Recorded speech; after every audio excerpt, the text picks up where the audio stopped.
அடுத்தபடியாக தயாரிப்பாளர்களின் நாடி அறிந்தவர், திரையுலகின் அனைத்து துறைகளிலும் சாதிக்க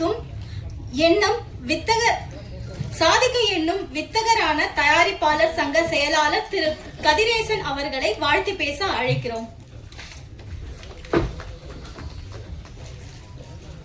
அனைவருக்கும் மாலை வணக்கம். கங்கைமரன் சார் பல வெற்றிகளை கொடுத்துட்டாரு. 1-2 வெற்றி கிடையாது. பேரசார் சொன்ன மாதிரி பாட்டு எழுதுலேருந்து, மியூசிக் டைரக்டர்லேருந்து, டைரக்ஷன்லேருந்து, நடிப்புலேருந்து எல்லாம் பல வெற்றிகளை கொடுத்த ஒரு மூத்த திரையுலக அனுபவசாலின்னு சொல்லலாம். அவர் எடுக்கப்பட்ட படங்கள், பெரும்பாலான படங்கள் பார்த்தீங்கன்னா மதுரை பேக்ட்ராப்பில் தான் ஃபுல்லாக எடுத்திருப்பார். நீங்கள் எல்லா படத்தையும் பார்த்தீங்கன்னா ஆல்மோஸ்ட் 90% படங்கள் பார்த்தீங்கன்னா கரகாட்டக்காரங்க, படம் எல்லாம் பார்த்தீங்கன்னா ஃபுல்லாக மதுரை பேக்ட்ராப்பில் தான் எடுத்திருப்பார். ஏன்னா மதுரையில் எடுத்தப்பட்ட படங்கள், பெரும்பாலான படங்கள் வெற்றி படங்களாக தான் இருக்குது. இன்னைக்கு திரையுலகத்தில் மேக்சிமம் ஆதிக்கம் செலுத்தக்கூடியவங்க பார்த்தீங்க அப்படின்னா அந்த சவுத்துலேருந்து வந்தவங்கன்னு சொல்லுவாங்க உங்களுக்கு. அந்த மாதிரி இந்த பருந்துங்கிற படம் முழுக்க மதுரையை பேக் பண்ணி எடுத்திருக்காரு. ஸோ அதனால் அந்த வெற்றியில் இந்த படமும் ஒரு சின்ன அங்கீகாரம் கிடைக்கும்னு நான் நினைக்கிறேன். இந்த படத்தை தயாரித்து இயக்கக்கூடிய அழகுமலை அவர்களுக்கு இந்த படம் அடுத்து பல படங்கள் இருக்கக்கூடியதுக்கு ஒரு வாய்ப்பாக இருக்கணும். இதில் பேரரசர் நடிச்சிருக்காரு. அவருக்கும் இந்த படத்தில் ஒரு பங்களித்த பெரும் அப்படின்னு இந்த ஒரு சின்ன படத்துக்குள்ள ஒரு கங்கைமரன் சார் ஒரு பெரிய வெற்றி படத்துக்கான ஒரு அங்கீகாரத்தை கொடுத்த கங்கைமரன் சார்களுக்கும், அப்புக்குட்டி, சென்றாயன் பொல்லாதில் வந்தார். பெரிய பெரும்புகளாக இருக்காரு. அது பெரிய பெருமையாக இருக்கு. நட்பின் அடிப்படையில் வாழ்த்த வந்திருக்கும் பாதிகான் சார் அவர்களுக்கும், ஏன்னா இன்னைக்கு சில பேர் வரதே கிடையாது. அடுத்த விழாக்களுக்கு அதுக்காக ஒரு 2 மணி நேரம் 3 மணி நேரம் செலவழிக்கிறதுக்கு இன்னைக்கு ஒரு சாதாரண இது கிடையாது. ஸோ அவருக்கு தான் சொல்லிக்கிறேன். கதராய சாக்னிஸ் அவர்களுக்கும் மற்ற இந்த படத்தில் பணியாற்றிய அனைத்து டெக்னீஷியன்களுக்கும் இந்த படம் ஒரு வெற்றி படமாக அமைய வேண்டும் எல்லா வளையரோடைய வேண்டி விடுகிறேன். அடுத்து என்னன்னா, பேரரசர் ஒரு விஷயம் சொன்னார். பெரும்பாலான படங்கள் சின்ன படங்கள் தான் இன்னைக்கு திரையுலகத்தை திரையுலகில் டெக்னீஷியன்ஸ் எல்லாருக்குமே ஒரு வாய்ப்பு அளிச்சுக்கிட்டு இருக்குது அப்படின்னாரு. அது முழுக்க அது உண்மையான விஷயம் தான். உங்களுக்கு வருஷத்துக்கு பார்த்தீங்கன்னா 200 படம் ரெடி ஆகுது அப்படின்னா அதில் கிட்டத்தட்ட ஒரு 150 படங்கள் 10 கோடி, 15 கோடி, 10 கோடி, 5 கோடி, 4 கோடிக்கு எடுக்கக்கூடிய படங்கள் தான் உங்களுக்கு ஸோ அந்த படம் தான் நீங்கள் இண்டஸ்ட்ரி பெரிய பேக்கப் பண்ணிக்கிட்டு இருக்கு.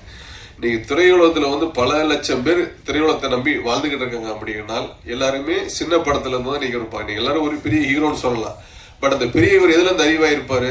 அன்னைக்கு ஏதோ ஒரு புது டைரக்டர் கூடயும் ஒரு சின்ன ஒரு கம்பெனிலையும் வந்திருப்பாரு. ஸோ வளர்ந்ததுக்கு அப்புறம் சொல்லலாம் உங்களுக்கு. இன்னைக்கும் ஆல்மோஸ்ட் 40 வருஷமா பாத்தீங்க அப்படின்னா அந்த சின்ன படங்கள் தான் நீங்க பெரிய படங்களாக, பெரிய படங்கள் அடிக்கக்கூடிய கதாநாயகர்கள் பெரிய நாயகர்கள் ஆகிறாங்க. உங்களுக்கு வருஷத்துக்கு பாத்தீங்க அப்படின்னா தமிழ்ல 200 சில்லற படம் ரெடி ஆகுது, தெலுங்குல 200 சில்லற படம் ரெடி ஆகுது, ஹிந்தியில 200 சில்லற படம் ரெடி ஆகுது, மலையாளத்துல ஆல்மோஸ்ட் 100 படம், கன்னடத்துல 100 படம், பெங்காலி, ஒரிசா அப்படி பாத்தீங்கன்னா வருஷத்துக்கு கிட்டத்தட்ட பாத்தீங்கன்னா 850 படங்களுக்கு மேல ஃபார் இயர் ப்ரொடக்ஷன் நடந்துகிட்டு இருக்கு. இந்த 850 படத்துல பாத்தீங்க அப்படின்னா நம்ம ஓடிடி சாட்டிலைக்கு தேவையான படங்களுக்கு மேக்சிமம் 250 இருந்து ஒரு 300 படங்கள் தான் தேவைப்படுது. ஸோ மிச்சம் உள்ள படங்களை அவங்க வாங்குறது கிடையாது. என்ன ரீசன் அப்படின்னா, அதாவது ஒரு கார்பரேட் கம்பெனி, அவங்க கார்பரேட் கம்பெனினா வருஷத்துக்கு ஒரு 500 கோடி ரூபா ஒருத்தர் இன்வெஸ்ட் பண்றான் அப்படின்னா அவங்களுக்கு அந்த வருஷத்துல அட்லீஸ்ட் அந்த பிரேக் அவனா இருக்கணும், இல்லைன்னா அது ஒரு 50 கோடி ரூபாய் ஒரு லாபமா இருக்கணும். நம்ம என்ன பண்ணிட்டோம், சமீப காலம் ஒரு 4 வருஷ காலம் பாத்தீங்கன்னா ஒரு 10 கோடி ரூபாய் வாங்கக்கூடிய ஒரு ஹீரோன்னு வச்சுங்களேன், அவருக்கு இப்ப 40 கோடி ரூபாய் கொண்டு போய் வச்சிட்டோம். ஒரு 2 கோடி ரூபாய் வாங்கக்கூடிய டைரக்டருக்கு என்ன பண்ணிட்டோம், ஒரு 10 கோடி ரூபாய் கொண்டு போய் வச்சிட்டோம். ஸோ இப்படி ஒவ்வொரு டெக்னீஷியனுக்குமே பாத்தீங்கன்னா குறைஞ்சபட்சம் ஒரு 15-20 கோடி ரூபாய்க்கு முன்னாடி எடுக்கப்பட்ட ஒரு 4 வருஷத்துக்கு முன்னாடி எடுக்கப்பட்ட படம் பாத்தீங்கன்னா இன்னைக்கு அந்த படம் 100 கோடி ரூபாய் ஆகுது. அப்ப இந்த மொத்த காசை கொண்டு போய் ஓடிடி சாட்டிலைட் போயிட்டு 15 கோடி ரூபாய்க்கு வாங்கின சாட்டிலைட் படத்தை போய் நீங்க 50 கோடி ரூபாய்க்கு புஷ் பண்ண வச்சிட்டோம். அப்ப அவனுக்கு ஓவராலா தமிழ்நாட்டில் ஒரு 100 கோடி பாப்புலேஷன் இருக்கு அப்படின்னா அவனுக்கு இருக்கக்கூடிய சப்ஸ்கிரைபர் ஒரு 20 கோடி பேர் இருக்கான 20 கோடி படத்தை பார்ப்பான். அவன் 15 கோடி படத்தை 50 கோடி ரூபாய்க்கு வாங்கும்போது என்ன பண்றான், அவனுக்கு 25 கோடி 30 கோடி ரூபாய் லாஸ் ஆகுது. அப்போ பார் இயர் தமிழ் ஒரு படத்துக்கு பாத்தீங்கன்னா 200 கோடி ரூபாய் லாஸ் ஆகுது. சும்மா அப்ராக்சிமெண்டா சொல்றேன், 200 கோடி ரூபாய் லாஸ் ஆகுது. தமிழ் மட்டும் கிடையாது, ஓடிடி 4 லாங்குவேஜையும் பேஸ் பண்ணி தான் பண்ணிக்கிட்டு இருக்காங்க. அதுல ரேஷியோ பாத்தீங்கன்னா ஹிந்திக்கு 52% பிரிக்கிறாங்க, தெலுங்கு 13% பிரிக்கிறாங்க, தமிழுக்கு 10%, மலையாளத்துக்கு 7%, கன்னடத்துக்கு 5%, பெங்காலி 1% பிரிக்கிறாங்க. இதுதான் ஒரு வருஷத்துக்கு ஒரு கார்பரேட் கம்பெனி ஒரு 1000 கோடி இன்வெஸ்ட் பண்றாங்கன்னா இப்படிதான் எல்லா லாங்குவேஜுக்குமான படங்களா வந்து அவங்க பிரிச்சு வாங்குறாங்க.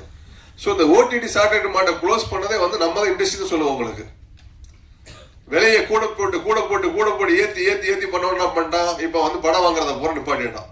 ஓவரால ஒரு 25 கோடி ரூபாய் வாங்கின படங்களை வந்து நீ 10 கோடி ரூபாய்க்கு தான் வாங்குற ஸ்டேஜ் ஆகி போச்சு. ஸோ மிச்ச சின்ன படங்களை போற பே ஃபார் வியூன்னு வாங்க ஆரம்பிச்சிட்டாங்க உங்களுக்கு வந்துட்டு. அப்ப நம்ம தான் வந்து இண்டஸ்ட்ரி வந்து பேரரசா சொன்ன வரமுறைப்படுத்த நம்ம தானே உங்களை ஏத்தி பண்ணோம். இப்ப 2 கோடி வாங்குற டைரக்டர் 8 கோடி 10 கோடி கொடுத்தோம், 10 கோடி வாங்குற ஆர்டிஸ்ட் 40 கோடி கொடுத்தோம். இதனால எங்கேயும் பாதிச்சு நிக்குது, சின்ன படங்கள் பாதிச்சு நிக்குது. 2 கோடி 4 கோடிக்கு வாங்குற படங்களும் பாதிச்சு நிக்குது. பெரிய படங்கள் சொல்ல முடியாது, கிட்டத்தட்ட பெரிய படங்கள் வந்து தமிழ்நாட்டில் மட்டும் கிடையாது, ஆந்திரா ஹிந்தி எல்லாமே பாத்தீங்கன்னா ஆல்மோஸ்ட் 60% படங்கள் ஃபைனல் ஸ்டேஜ் ஆகி முடிஞ்சு ரிலீஸுக்கு நிக்குது. ஏன்னா ரிலீஸ் டேட் அவன் சொல்றான், அவங்க ஒரு விலையை பிக்ஸ் பண்றான். ஏன்னா ஒரு படத்துக்கு ஒரு 100 கோடியோ ஒரு 50 கோடியோ பிளான் பண்ணி நம்ம பட்ஜெட் படி எடுத்துட்டோம். ஆனா அந்த படத்தை நம்ம வித்தோம்னா தான் நம்ம பினான்சியல் செட்டில் பண்ண முடியும். ஸோ இதெல்லாம் ரிலீஸ் டேட்டே போஸ்ட் பண்ண முடியாம வந்து வெயிட் பண்ணிட்டு இருக்காங்க. ஸோ தெலுங்குல பாருங்க, டைரக்டர் ராஜமௌழி சாரை பாருங்க சார், அவர் வந்து உண்மையிலே சொல்றேன், அதாவது ப்ரொடியூசரை வாழ வச்ச இயக்குனர்னா, நான் பேரரசரை வச்சுக்கிட்டு சமையலே சொல்றேன், ப்ரொடியூசரை வாழ வச்ச இயக்குனர்னா ராஜமௌழி தான் சொல்ல. உங்களுக்கு வந்துட்டு நீங்க பாகுபலியை எடுத்து பாருங்க, அவருக்கு 25 கோடி ரூபாய் சம்பளம் வந்திருக்கும். அதே 25 கோடி ரூபாய் பாத்தீங்கன்னா அந்த ப்ரொடியூசர் வந்திருக்கும். அதே RRR படம் எடுத்து பாருங்க, அதே மாதிரி. ஏன்னா நம்ம சம்பளம் வேணாம் பாரு சார், சம்பளம் வேணாம், ஆர்டிஸ்ட் டைம்ஸ்ல பேசுவோம். ஒரு படம் ஒரு 50 கோடி ரூபாயா ஒரு ஹீரோக்கு ஒரு அட்வான்ஸ் கொடுங்க, அவருக்கு 40%, மிச்சருக்கு ஒரு 60% வந்து ப்ரொடியூசர் 30%, டைரக்டர் 30%. அப்படிதான் எல்லா படம் பண்ணிட்டாரு. நீங்க அந்த ஒரு ராஜமௌழி சார் வச்ச படங்கள் ஏதாவது ஒரு ப்ரொடியூசர் லாஸ் ஆகுன்னு சொல்லுங்க, நீங்க கிடையாது. இப்ப துறந்தர படம் சார் 1000 கோடி கலெக்ட் பண்ணிக்கிட்டாங்க. எப்படி கலெக்ட் பண்ணுது? ரன்வீர் சார் சம்பளம் கொடுக்கல, அவரு வேணாட்டாரு. ஒரு நல்ல கதை வருதுன்னா அதுக்கு எல்லாரும் கோஆபரேட் பண்ணணும். ப்ரொடியூசரே பண்ண முடியாது, ஒரு லிமிட் தான் ப்ரொடியூசர் பண்ண முடியும். அப்ப நல்ல கண்டென்ட் வந்து அது ஆர்டிஸ்ட் அடாப்ட் ஆகணும். இன்னைக்கு 1000 ரூபாய் கலெக்ஷன் ஆகும்போது ரன்வீர் சிங் கூட சேர் பாத்தீங்கன்னா கிட்டத்தட்ட 250-300 கோடி ரூபாய் கிடைக்கும் சம்பளம் அவருக்கு. அவர் சம்பளம் அவளை கொடுத்துருக்க முடியாது. அப்ப ஒரு ஹீரோ வருஷத்துக்கு 4 படம் நடிக்கிறார் சார், அதுல ஓடுற படம் எத்தனை படம்? 1 படம் 2 படம். ஒரு டைரக்டர் வருஷத்துக்கு 3 படம் பண்ண வச்சுக்கலாம், ஒவ்வொரு படம் 1 படம், மிச்சம் கூட லாஸ்ட் தான் ஆகுது. அப்ப என்ன பண்ணுவீங்க நீங்க? அப்ப அந்த ப்ரொடியூசர் ஊர் போயிடுவார் உங்களுக்கு. அப்ப திரையுலகத்தை பாதுகாக்கக்கூடிய பொறுப்பு நமக்கு தான் இருக்கு உங்களுக்கு வந்துட்டு. அதனால சில வரைமுறைகள் வந்து தயாரிப்பாளர் சங்கம் பண்ணிக்கிட்டு இருக்கிறோம். கண்டிப்பா நல்ல முறையில் இருக்கும்னு நினைக்கிறவங்களுக்கு வந்துட்டு அது ஏன்னா இப்ப என்ன ரொம்ப குரூவல்ட்டியான சுச்சுவேஷன் இருக்கு இண்டஸ்ட்ரி. உண்மையை சொல்ல போனீங்கன்னா உங்களுக்கு வந்துட்டு ரொம்ப ரொம்ப ரொம்ப குரூவல்ட்டி சுச்சுவேஷனா இருக்கு வந்துட்டு. அதனால நீ அடுத்து வரக்கூடிய தயாரிப்பாளர்கள் எல்லாமே பழைய பட்ஜெட்ல தயவுசெய்து படம் பண்ணாதீங்க. ஒரு 50 நாள் பண்ணக்கூடிய படமா அந்த படத்தை 30 நாள்ல பிளான் பண்ணுங்க. கதைக்கு என்ன தேவையோ அதை செலவு பண்ணுங்க. கதையை தாண்டி வந்து இந்த அவர் இதை கேட்கிறாரு இதை கொடுக்குறாரு சொல்லிட்டு வந்து தயவுசெய்து தயாரிப்பாளர் சங்கம் சொல்லாதீங்க. ஏன்னா வியாபார சூழ்நிலை இன்னைக்கு தேர்ட்டிகளை பேஸ் பண்ணி தான் டோட்டலாக இருக்குது உங்களுக்கு வந்துட்டு. அதனால அதை பார்க்கலாம் வந்துட்டு இப்ப கேரளால பாத்தீங்கன்னா பெரும்பாலான படங்கள் கண்டென்ட் பேஸ்டா இருக்கு. கதை என்ன கேட்குது, ஒரே சொட்டில் போறாங்க, ஜீப்ல போறாங்க, அதுல போறாங்க, ரொம்ப பாத்தீங்கன்னா எக்கனாமிக்கா பண்றாங்க. அந்த கதைக்கான படத்தை பண்றாங்க, படம் வெற்றி ஆகுது உங்களுக்கு வந்துட்டு. இப்ப சமீப காலம் பாத்தீங்கன்னா ஒரு 1 இயரா தமிழ் வந்து கேரளா மாறி கதைக்குள்ள அடாப்ட் ஆகி வந்துகிட்டு இருக்கு உங்களுக்கு வந்துட்டு. உங்களுக்கு அந்த மாதிரி நல்ல படங்களை பண்ணுங்க. என்னைக்கும் சின்ன படங்களுக்கும் சரி மற்றதுக்கும் சரி தயாரிப்பாளர் சங்கம் கண்டிப்பா துணை இருக்கும். சில வழிமுறைகள் நாங்க பண்ணிக்கிட்டு இருக்கிறோம் உங்களுக்கு. இந்த நேரத்துல மீடியா வைஸா ஒன்று சொல்லிக்கிட்டு இருக்கேன். சில வரைமுறைப்படுத்தக்கூடியதுல வந்து சினிமா துறை சார்ந்து விளம்பரம் செய்யக்கூடிய எந்த நிறுவனமாக இருந்தாலும் சரி, அதை சார்ந்து விளம்பரம் செய்யக்கூடிய ஏஜென்சி யாரா இருந்தாலும் சரி, தயாரிப்பாளர் சங்கத்தில் வந்து உங்களோட கம்பெனி பேரு, உங்களோட மெயில் ஐடி, உங்களோட ஃபோன் நம்பரு, ஸோ இது எல்லாத்தையும் வந்து ஒரு வரைமுறைப்படுத்துறதுக்காக தேவைப்படுது. கண்டிப்பா கொடுங்க சொல்றேன். தொடர்ந்து தயாரிப்பாளர் சங்கம் தயாரிப்பாளர் இருக்கும் கூறி வாழ்த்தி வருகிறேன். நன்றி, வணக்கம். தயாரிப்பாளர் சங்கத்தின் சார்பாக திரு கருணாகரன் அவர்கள் செயலாளர் திரு கதிரேசன் அவர்களுக்கு பொன்னாடை போற்றி மரியாதை செய்வார்.